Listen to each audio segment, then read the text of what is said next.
Hey, bonjour à toi, j'espère que tu vas bien. Bienvenue dans cette nouvelle vidéo YouTube. Aujourd'hui, on va voir quelque chose qui peut sembler très bête pour beaucoup de personnes et pour autant, c'est une question qu'on nous pose régulièrement. On va voir ensemble dans cette vidéo comment se passent les différents rendez-vous que l'on va avoir chez le notaire lorsque l'on procède à l'achat d'un bien immobilier, que ce soit pour sa résidence principale ou pour un investissement locatif. Si aujourd'hui tu t'apprêtes justement à passer à l'action et que tu t'intéresses à tout cela, je t'invite à rester jusqu'au bout de cette vidéo pour que tu puisses avoir toutes les informations et je te souhaite un très bon visionnage. Comme tu l'as vu en introduction, on va voir ensemble aujourd'hui comment se passent les différents rendez-vous que tu vas avoir avec le notaire lorsque tu vas acheter un bien immobilier. En effet, c'est quelque chose qui peut paraître très bête pour beaucoup de personnes parce que ça semble logique de se dire tiens, j'ai rendez-vous chez le notaire, je signe une première fois, je signe une deuxième fois.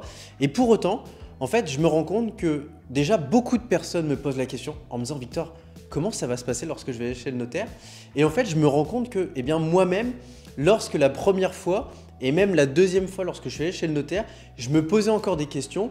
Et même si aujourd'hui, je suis dans une phase où je vais plus souvent chez le notaire que chez le médecin, en fait, je me dis que c'est important justement de répondre à cette question parce que si j'ai pu me la poser, si certains clients que j'accompagne peuvent se la poser, il y a forcément énormément de personnes qui se la posent et c'est pour ça que je veux te donner ces réponses.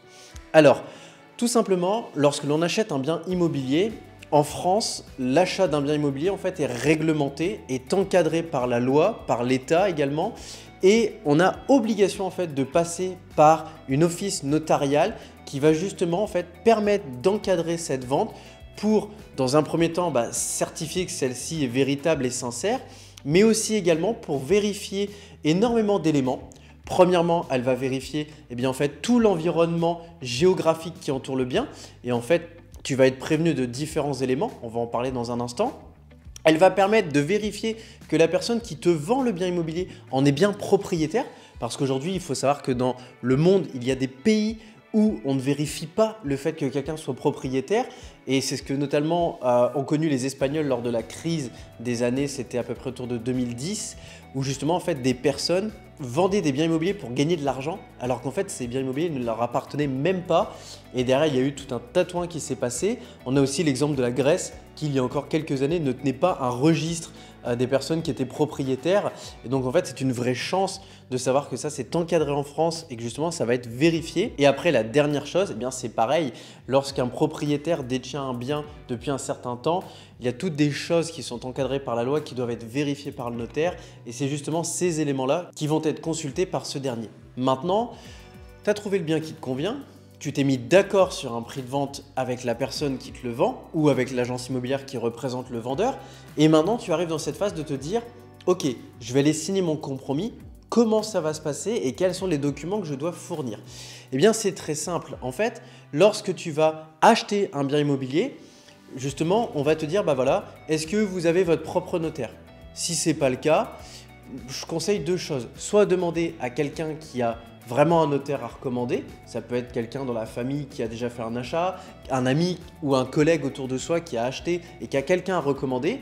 Ou si on ne connaît pas ou qu'on veut vraiment être neutre, en fait, on peut prendre le notaire du vendeur ou le notaire recommandé par l'agent immobilier et à partir de là, en fait, on va suivre la danse et au fur et à mesure, et je te le souhaite, si tu as l'occasion d'acheter plusieurs biens immobiliers, tu pourras tester plusieurs notaires jusqu'à ce que tu trouves celui qui te correspond parfaitement et que tu pourras avec lui créer une relation sur le long terme. Puisqu'il ne t'accompagnera pas uniquement, je te le souhaite, pour des achats immobiliers, mais également dans tout ton parcours de vie pour préparer que ce soit tes liens maritaux ou ton Pacs, que ce soit pour préparer ta succession avec tes enfants.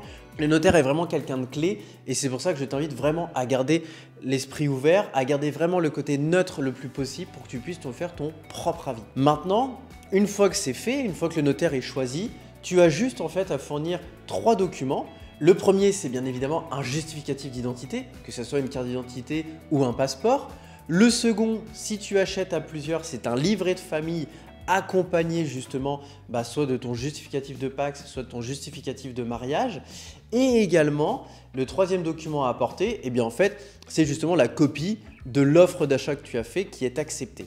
Une fois que le notaire a reçu ces 3 documents et qu'il a bien évidemment toutes tes coordonnées, téléphone, mail, adresse, etc., il y a justement ce fameux rendez-vous de compromis qui est fixé. Comment va se passer le rendez-vous de compromis? C'est extrêmement simple.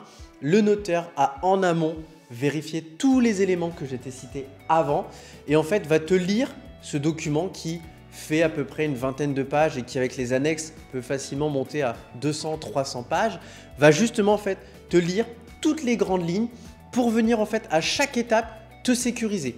Et c'est vraiment la chose que je t'invite à faire, c'est à participer à ce rendez-vous. Parce qu'aujourd'hui, on a beaucoup de personnes qui disent « je peux faire une procuration, je me fais représenter par quelqu'un de l'office notarial ou quelqu'un de mon entourage, j'ai pas le temps d'y aller, je vais pas signer ». Sauf que c'est à ce moment-là en fait, qu'on doit vérifier toutes les informations qui sont primordiales. Ce n'est pas lors de la remise des clés avec le second rendez-vous qu'on pourra revenir en arrière. C'est maintenant ou jamais. Donc vraiment, sois très vigilant à ce que tout soit complet. Et vraiment, si tu as la quelconque question, c'est maintenant que tu dois la poser. Comme on dit, c'est maintenant ou jamais. Une fois que c'est fait, donc le notaire en fait va avancer dans chaque étape du compromis. Donc comme je disais, dans un premier temps, il va le reprendre tes coordonnées, il va reprendre les coordonnées du vendeur, il va te prouver l'antériorité de propriété, il va pareil expliquer quel est l'historique du bien, c'est-à-dire que est-ce que ce bien a été utilisé en résidence principale, est-ce qu'il a été loué, s'il a été loué, est-ce qu'il est vide, est-ce qu'il est occupé, s'il est occupé, qui est l'occupant, quel est son loyer. Vraiment, on rentre vraiment dans le détail. C'est un peu comme le contrôle technique d'une voiture mêlé en même temps son carnet d'entretien. On a vraiment les deux en même temps, on a un suivi qui est vraiment très précis et très profond. Par la suite, une fois que tous ces points-là sont vérifiés, on va vérifier, comme je disais, l'environnement du bien. C'est-à-dire que le notaire va dire est-ce que le bien est situé dans une zone sismique? Est-ce que le bien est situé dans une zone inondable? Est-ce qu'il est situé dans une zone de carrière? Est-ce qu'il est situé dans une zone où on peut avoir des mouvements de terrain? Est-ce qu'il est situé dans une zone où on peut avoir une pollution des sols? Il va vraiment rentrer dans des détails qui vont te permettre de confirmer que l'endroit dans lequel tu investis est un endroit qui est serein. Une fois que tout ça est vu, il va revenir une nouvelle fois sur le bien et cette fois-ci rentrer dans ce qu'on appelle les diagnostics techniques, c'est-à-dire tout ce qui correspond non plus à l'environnement mais au bien en lui-même. Est-ce que le bien a de l'amiante? Est-ce que le bien a du plomb? Est-ce que le bien est conforme au niveau de son électricité, au niveau de son gaz? C'est tous des éléments qui sont importants et qui ne doivent être surtout pas négligés. Pourquoi? Aujourd'hui, si on n'a pas prévu de faire de travaux et qu'on se rend compte qu'on a des anomalies au niveau du gaz et de l'électricité, c'est problématique. De même, si demain on a une toiture à changer et qu'on se rend compte que la toiture est amiantée, c'est une problématique. Pourquoi? Parce que le fait de faire désamianter une toiture, ça coûte beaucoup d'argent. Et si on ne l'a pas anticipé, on peut vite se retrouver dans une situation qui est catastrophique. C'est pour ça que je t'invite vraiment à être extrêmement vigilant et à te reposer énormément sur le notaire qui a travaillé en amont, mais pour autant à aller dans le détail et à vraiment poser toutes tes questions. Enfin, une fois que tout est vérifié, voilà le moment où tu peux signer.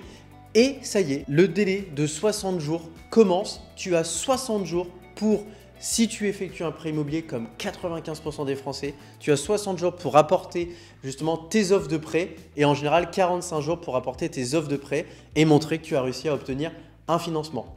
On se retrouve maintenant 60 jours plus tard. Alors également, je fais une petite parenthèse, si jamais tu vois que tu es en retard, que tu vas dépasser le délai, tu peux passer un coup de téléphone à l'office notarial et avec l'accord du propriétaire dire voilà, mes offres de prêt, elles vont sortir, elles sont en retard, j'ai pris un peu de retard dans mes démarches bancaires à cause du contexte et du fait que chacun n'est pas forcément toujours réactif. Je ne vais pas pouvoir signer au 60e jour, mais je signerai au 75e jour. Et à partir de là, le délai est prolongé. J'ai même envie de dire qu'actuellement avec la crise sanitaire, et si tu regardes cette vidéo plus tard, même pendant la crise sanitaire, on avait des délais à 90 jours. Donc vraiment, aucune inquiétude si tu es en retard. Et donc maintenant, on revient à ce que je disais, on arrive au moment de la signature de ce qu'on appelle l'acte authentique. L'acte authentique, c'est quoi? C'est uniquement une répétition de ce qu'on a vu au compromis. Et en fait, on va relire tout ce qui avait été vu 2 mois avant, 3 mois avant. Et là, une nouvelle fois, tu vas confirmer ton intention d'acheter. Alors, si aujourd'hui, tu es devant le notaire et qu'à la dernière minute, tu fais demi-tour, fais attention. Tu auras 10% du prix de vente à donner au vendeur et tu devras payer tout de même les frais d'agence immobilière s'il y en avait une. Donc vraiment, il faut être très vigilant là-dessus. Et la deuxième chose, c'est pareil. C'est que si tu ne soulèves pas quelque chose et que tu t'en rends compte une fois que tu es devenu propriétaire, c'est pareil. À ce niveau-là, il sera trop tard. Donc je t'invite sincèrement à revisiter le bien le jour même ou 24 heures avant la signature pour être sûr que tout est OK. Une fois que c'est fait, la signature se passe et ça y est, félicitations, tu es devenu propriétaire.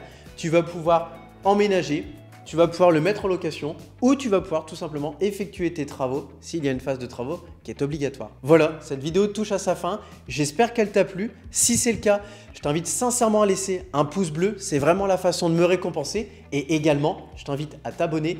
Toutes les semaines, tu retrouves 2 vidéos gratuites qui t'apportent énormément de valeur. Et si ça te plaît, c'est la moindre des choses de le faire savoir. Alors n'hésite surtout pas à t'abonner et à laisser un like. Et en attendant, je te dis à très bientôt pour une prochaine vidéo et je te souhaite de bons investissements. Ciao!